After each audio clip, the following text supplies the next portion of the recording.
Hi guys, today we'll be going through some of the basics in how to use Premiere Pro to create videos. So to start off with, we're going to go to New Project and we'll just call it Basics of Premiere Pro. We'll just click OK. Now that we've opened our new project workspace, we're able to drag and drop media in this bottom bar here where it says Import Media to start. We can also drop media files here to create sequences. And then up here we'll have our previews of our clips that we are editing down here in the timeline tab. So I'll just go and grab a clip and drag it in now. So now that I have some media imported into the basics of Premiere Pro video, I can drag it across into the timeline to add it there. It'll be added to the video 1 and audio 1 segment here. So to start with, we're able to crop the size of the video just going to the ends and clicking and dragging backwards and forwards to wherever we wish the video to start and end. So as you can see, the audio finishes here if we scroll down. So we will just probably finish the video where the audio finishes for now. So now that this clip has been cropped down, we'll go and have a closer look at it. So on the bottom scroll bar here, we're able to enlarge the size of the editable audio and video file. So if we bring this in, it becomes larger and we're able to have a better look.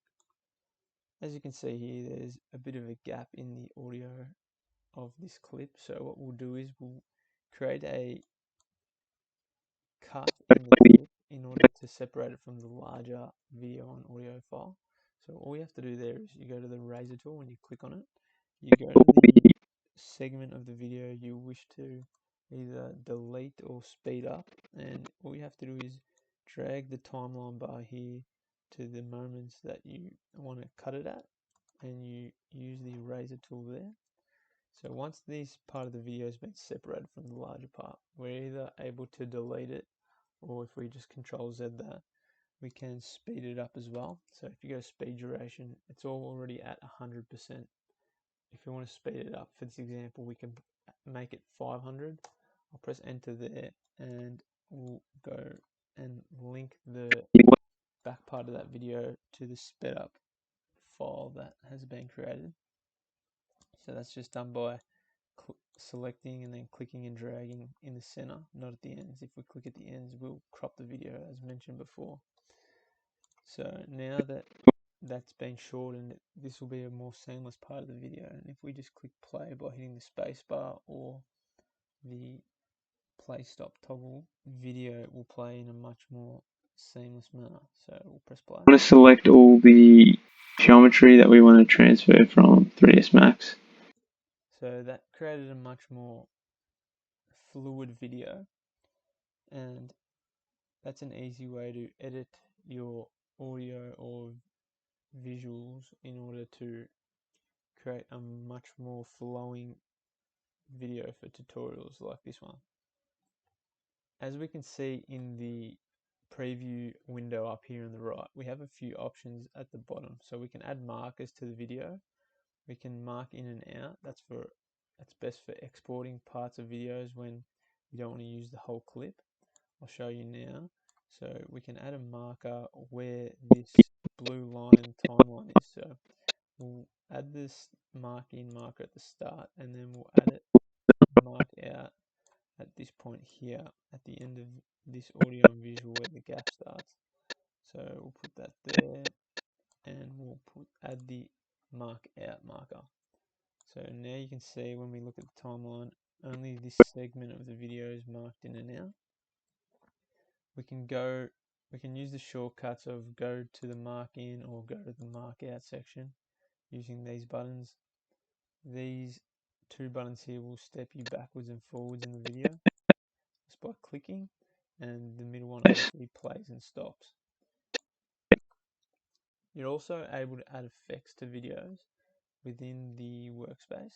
This can be done by adding effects to the media browser. So if we go up to effects and we click the drop down menu, we're able to see effects here on the right hand side. So just for this example, we might want to crop the video that we're using. And that can be done by just typing in crop, and under the transform folder we click on crop and we drag it onto the part of film that we wish to crop. So if the window of effects controls didn't come up when adding the crop effect to this part of the footage, all you have to do is go to window and then click effects controls, and it should open up in the top left hand corner. So when we click on this segment of the video and we just go and view it there, we're able to crop it by adding values here or just dragging. As you can see in the preview, we're just cropping from the left hand side, or we could crop from the bottom just by dragging the percentage slider up and down, as well as right and from the top. You can add other media to your file easily by dragging and dropping it into the media workspace here on the bottom left corner. I'll add another file there and then we'll add it to our timeline in the right panel here. So I've added an image that I want to insert at the start of my video, but as you can see the footage is already located in the timeline at the very start.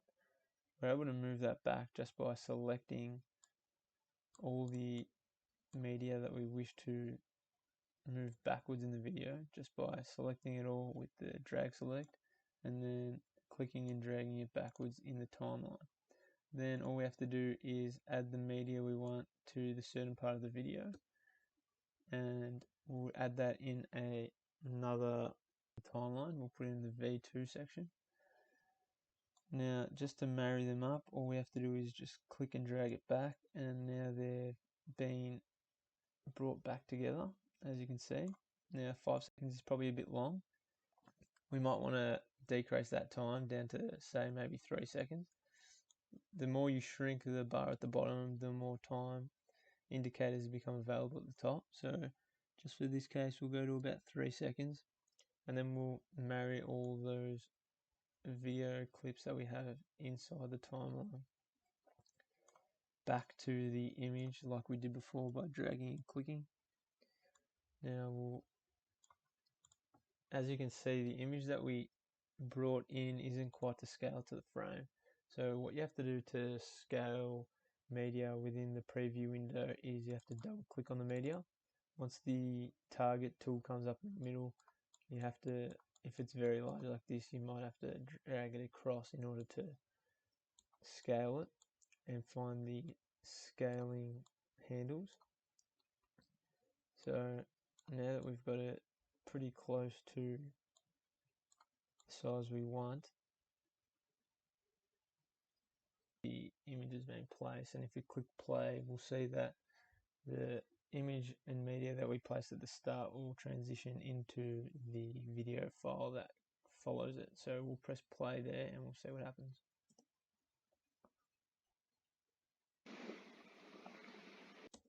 So as we can see, we had the transition there. Now to add a transition, you're able to add very simple ones by going to the edge of the clip, right clicking, and then clicking on apply default transitions.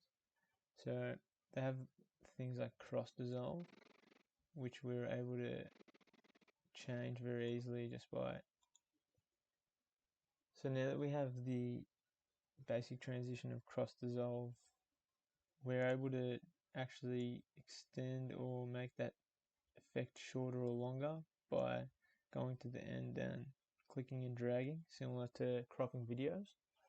So we just added it a bit longer, and when we go to play the video, we'll see it take a lot longer than initially. If we want to change the cross dissolve, all we have to do is go over to the effects panel and go to video transitions. So you got things like dissolve, like cross dissolve, which we're using. We could go dip to black. We just drag that to there. It's able to be added, and we can see what that looks like just by pressing play. Or we could have other effects such as slide effects like push, etc. So this was just a basic tutorial on how to edit videos. I hope it was helpful, and thanks for listening.